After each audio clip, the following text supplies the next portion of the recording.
सुरुवातीला टॉप 9 मोठ्या बातम्या पाहूयात। मोंदू खराचा पाय आणखी खोलात जाणार। खराच्या मोबाईलमधून डर्टी सिक्रेट समोर येण्याची शक्यता। खराचा डिलीट मोबाईल डेटा रिकव्हर झाल्याची माहिती। खरातनं पुरावे नष्ट करण्यासाठी चॅट्स, फोटो, व्हिडिओ डिलीट केले होते। नाशिकमध्ये गंभीर गुन्ह्यात एकाच वेळेला 6 एसआयटी स्थापन। भोंदू खरा ते शालार्थ आयडी घोटाळ्यामध्ये एसआयटीची स्थापना। भोंदू खरा टीसीएस प्रकरण, म्हाडा भूखंड, शालार्थ आयडी, त्र्यंबकेश्वर दर्शन घोटाळा प्रकरणात एसआयटीची स्थापना।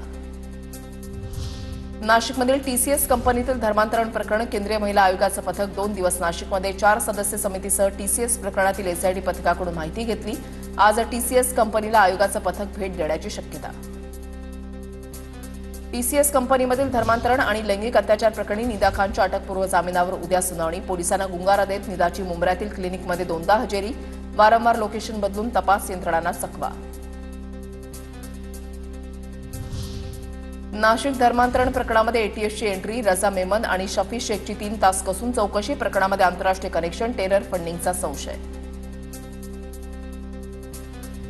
नाशिक टीसीएस धर्मांतरण प्रकरणामध्ये अॅट्रॉसिटी कायद्याचा समावेश, धार्मिक भावना दुखावल्याचंही कलम लागू।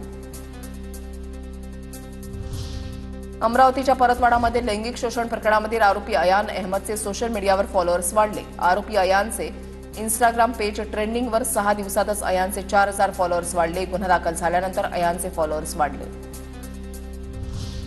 अमरावतीच्या परतवाडामध्ये लैंगिक शोषण प्रकरणामधील आरोपीला सोबत नेऊन पोलिसांकडून प्रत्येक ठिकाणी पंचनामे। परतवाडामधील कॅफे पिझ्झा हबमध्येही पोलिसांकडून पंचनामा। अमरावती लैंगिक शोषण आणि अश्लील व्हिडिओ प्रकरणामध्ये धक्कादायक माहिती समोर। आरोपी अयानची 8 तरुणींच्या व्यतिरिक्त अनेक तरुणींसोबत होती फ्रेंडशिप। आरोपी अयान ब्लॉगर असल्यानं अनेक मुलींशी तो मैत्री करायचा। पोलीस तपासामध्ये धक्कादायक माहिती उघड।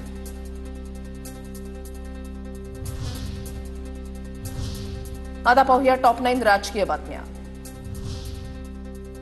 अजित पवार विमान दुर्घटना प्रकरणामध्ये कर्नाटकात दाखल झालेला गुन्हा महाराष्ट्र सीआयडीकडे वर्ग। सीआयडी तपासामध्ये कर्नाटकात दाखल झालेल्या गुन्ह्याचाही तपास केला जाणार। अजितदादांच्या विमान अपघात प्रकरणी अद्याप गुन्हा दाखल नाही। सोन्याच्या जेजुरीसारखी बारामती घडवली, आम्ही ती जपणारच। बारामतीमधल्या महिलांचे सुनेत्रा पवारांना ठाम वचन। बारामतीमधील महिलांचा सुनेत्रा पवारांसोबत मनमोकळा संवाद। बारामती राहुरीमध्ये काँग्रेस लढत नाही। बारामतीमध्ये काँग्रेसनं वंचितला पाठिंबा द्यावा। वंचितच्या उमेदवारांना कुणालाही घाबरू नये। बारामती पोटनिवडणुकीवर वंचितचे अध्यक्ष प्रकाश आंबेडकरांची प्रतिक्रिया। उपमुख्यमंत्री एकनाथ शिंदे उद्या सातारा दौऱ्यावर। साताऱ्यामधल्या गांधी मैदानावर शिंदे जाहीर सभा घेणार। सातारा जिल्हा परिषदेच्या नवनिर्वाचित 15 सदस्यांचा शिंदे सत्कार करणार। शक्ती प्रदर्शनातून भाजपला आव्हान देणार। काँग्रेस आणि त्यांच्या साथीदारांनी विधेयकाची भ्रूण हत्या केली। मतदारसंघ पुनर्रचना बिल नामंजूर झाल्यानंतर पंतप्रधान मोदींची प्रतिक्रिया। महिला आरक्षणात अडथळा निर्माण करून पाप करणाऱ्यांना शिक्षा मिळेल, मोदींची टीका। मोदींनी संबोधन करताना देशावरील संकटाचा उल्लेख करण्याच्या ऐवजी 150 वेळा काँग्रेसचं नाव घेतलं। भाजप आणि आरएसएसकडून फेक नरेटिव्ह पसरवण्याचं काम। काँग्रेसचे नेते नाना पटोलेंचं प्रत्युत्तर। पराभवाचंही भांडवल करून राजकीय पोळी भाजण्याचा भाजपचा प्रयत्न। रोहित पवारांची मोदींच्या भाषणावर टीका। 2029 मध्ये देश इंडिया आघाडीला साथ देणार, रोहित पवारांना विश्वास।